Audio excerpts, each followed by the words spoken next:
Mr. Volcker, if I can sort of paraphrase what you're describing with the Volcker rule, it strikes me that what you're saying is that there is one side of a bank which is virtuous by dint of the fact that it equally balances the interests of the shareholders, the staff and the customer.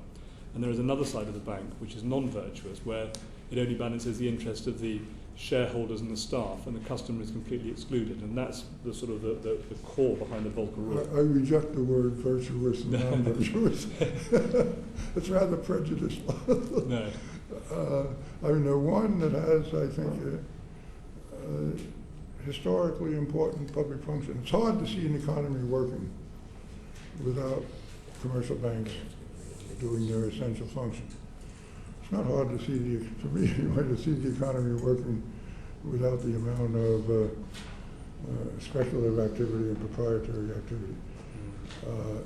And I'm not saying that's wrong. I just say let people do it who are not protected by the government and who can be permitted to fail because they don't have a essential function. But they can do all they want. Now, where it got mixed up, that's what the investment banks were doing. They were immensely profitable. But they got in trouble. Now they suddenly made themselves in the banks. Why did they make themselves in the banks? Because they want the government support. And actually, at that point, the government wanted to support them. The only way they could support them was by making them a bank. Now they don't want to give up their banking license because it's dollar and cents. They can't finance themselves. They're not confident they can finance themselves economically unless they're a bank. I'm very interested by your whole idea of the cross-contamination of the institution, the banking institution, from the proprietary traders who have no interest in the outcomes of the customers of the bank, compared with the other people, the rest of the bank, who should have a vested interest, or do have a vested interest in the outcomes of the customers. And I look back to the deregulation of the city in 1986, the deregulation of the City of London in 1986, when you were chairman. And at the time, the London Stock Exchange had two very, very clear functions. One was that if you were prepared to, if you took positions on your balance sheet, you were a market maker, you were never allowed to talk to a customer, and if you, or an outside investor, and if you were a broker who only talked to customers, you were never allowed to take a position on your balance sheet. And that, to me, really epitomised putting the customer at the core of the stock exchange by having that rule. Do you think we lost something quite special when we deregulated the system? Well, you were faced, as you were in the United States, and you had all these mixed functions in the banks, by a whole technological revolution that made it much easier for different types of institutions to deal with each other, and made it easy for the traditional institutions to engage in these exotic activities. And you had at the same time, I think this is quite fundamental, at the same time you had a philosophical approach that said markets can take care of themselves. And we have a whole blossoming of theorizing about the efficiency of markets, the foresight of market participants, rational expectations, and things were going well for a while. So the whole implication was leave it alone. The market can take care of itself, and they'll have excesses from time to time, but they'll control it themselves because it's in their interest to control it themselves.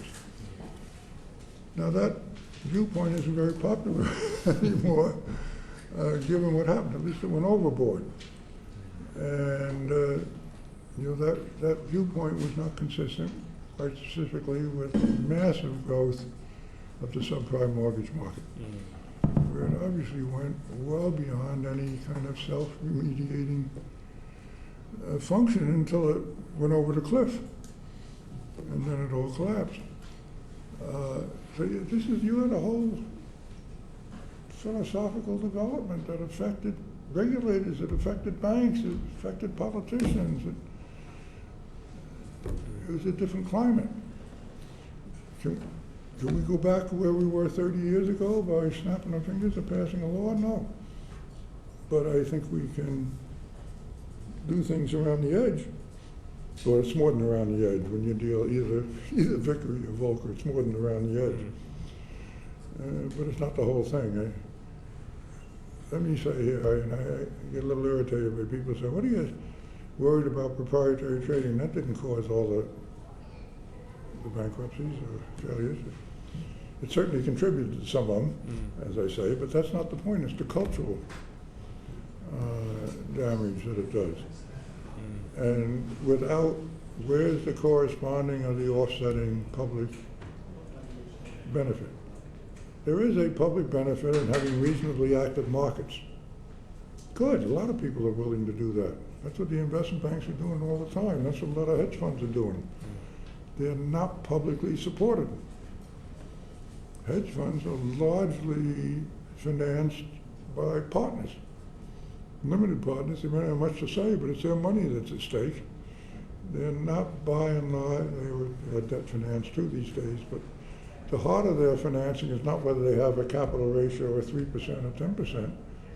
You know, it'd be 50%, 75%, or 40%. So that's different. And let them rise or fall on their own.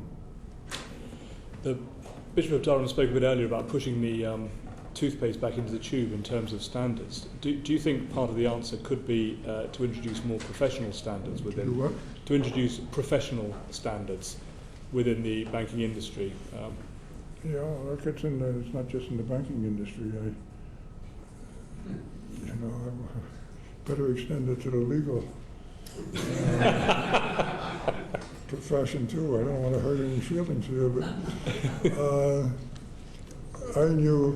we have a real problem. Look at, it's getting more attention. What about auditors? As far as I know, there aren't any on banking So commission, so you're safe. Anybody here Unlike can't United offend States, me? where they'd all be lawyers. I don't want some profession to go away with feeling I didn't offend them.